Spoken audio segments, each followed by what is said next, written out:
Por aqui, a gente sempre bate um papo sobre tecnologias, inteligência artificial, carreira e produtividade. Tudo isso acompanhado daquele cafezinho expresso, quentinho e delicioso. E hoje, o nosso tema é a linguagem Python. Então, pode preparar o seu café, que vem aí um conhecimento que pode ser um baita diferencial na sua evolução profissional. Pois é, todo mundo conhece essa sensação, né? Aquelas planilhas que precisam ser preenchidas, os relatórios para gerar, os dados para organizar, são tarefas que às vezes parecem não ter fim. Mas e se existisse uma forma de automatizar tudo isso e, assim, liberar tempo para o que realmente importa? Exatamente sobre essa solução que a gente vai conversar hoje. Então, para a gente entender como resolver isso, primeiro a gente precisa falar sobre o poder da programação no mundo de hoje. Sabe, longe de ser um conhecimento restrito, programar se tornou uma ferramenta, fundamental para a eficiência e a inovação em praticamente qualquer área.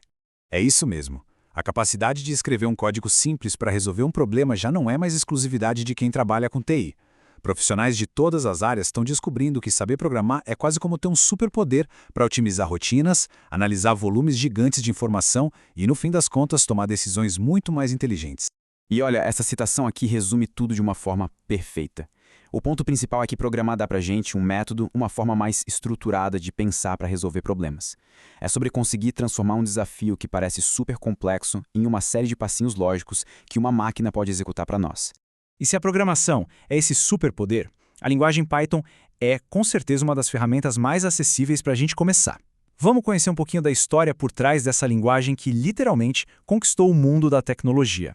A jornada do Python é bem impressionante. Começou como um projeto pessoal de Guido van Rossum lá no final dos anos 80 e foi crescendo sem parar.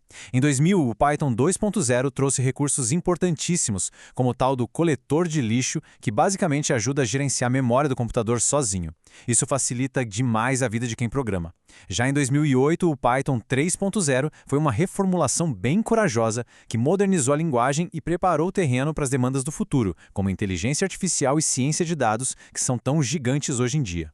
E agora, uma curiosidade que eu acho sensacional. Muita gente pensa que o nome tem a ver com a cobra, mas a inspiração veio do humor super irreverente do grupo Monty Python. E isso, no fundo, diz muito sobre a cultura da comunidade por trás da linguagem. É uma galera criativa, que gosta de colaborar e que pensa um pouco fora da caixa. Tá, mas afinal, o que é Python em termos mais técnicos? Alto nível significa que ela é mais próxima do jeito que a gente pensa do que da linguagem da máquina. Então não precisamos nos preocupar com detalhes super complexos do hardware. Interpretada quer dizer que o código é lido e executado linha por linha, o que torna muito mais fácil achar e consertar erros. E multiparadigma? Bom, é só um jeito chique de dizer que ela é super flexível e se adapta a diferentes estilos de programação. Ok, mas a característica mais famosa do Python é, sem dúvida nenhuma, a simplicidade. A ideia central é que o código deveria ser tão fácil de ler quanto um texto bem escrito. Vamos ver como essa filosofia funciona na prática. Essa frase, simples é melhor que complexo, é o coração da filosofia Pythonic. É um princípio que guia toda a construção da linguagem. Em vez de criar soluções super complicadas, a comunidade Python sempre vai buscar o caminho mais claro e direto possível. E este slide aqui ilustra isso de um jeito que, não tem como não entender. Dá uma olhada na diferença. À esquerda, a gente tem o código em C para contar de 0 a 9. Repara nos parênteses, nas chaves, no ponto e vírgula. Agora, olha para a direita, a versão em Python. É muito mais curta, mais limpa e quase se lê como uma frase. Para cada número no intervalo de 10, imprima o número. Realmente simples é bem melhor que complexo. E tem outro detalhe que, no começo pode parecer estranho, mas que é genial. É a tal da indentação obrigatória.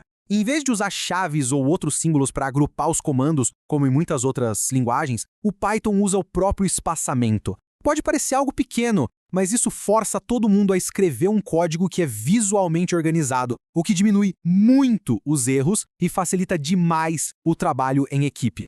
Beleza, já entendemos que Python é mais simples, mais legível, mas e na prática? Como é que a gente usa isso para automatizar aquelas tarefas chatas do dia a dia? Vamos imaginar um robozinho, um bot, que precisa executar uma tarefa várias e várias vezes. A lógica por trás é bem simples, olha só. Primeiro, a gente importa as ferramentas que vai precisar. Depois, a gente diz para ele repetir uma ação um certo número de vezes, mostrando o que está fazendo, dando uma pequena pausa entre cada passo e, no final, avisando quando terminar.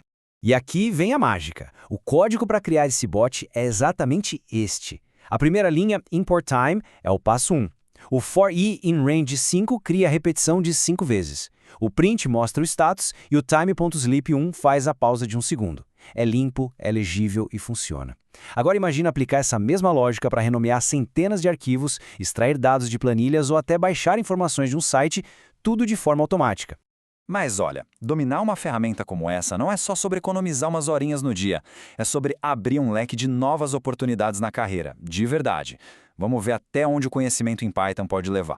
O que eu acho mais impressionante nesse gráfico é a variedade. O Python não é uma linguagem de um truque só. Ele domina nas áreas mais aquecidas do mercado hoje.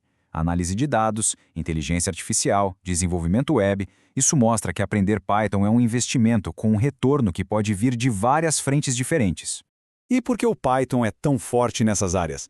Por causa do seu ecossistema de bibliotecas. Pensa nessas bibliotecas como caixas de ferramentas prontas. Para análise de dados, por exemplo, tem o Pandas, que organiza informações como se fossem planilhas superpoderosas.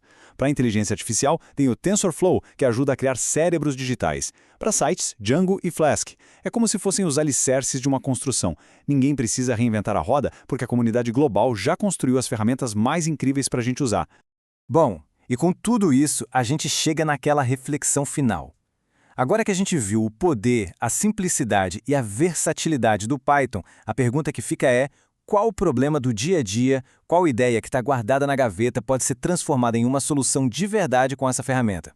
E aí, qual é a sua opinião sobre o tema? Deixa aí nos comentários. E claro, não se esqueça de mandar para aquele amigo ou amiga que adora notícias de boa qualidade. Com isso, nosso café de hoje chega ao fim. A curadoria do conteúdo e a produção desta análise foram feitas pelo cientista da computação, professor Carlyle do Vale. Um abraço virtual e até a próxima.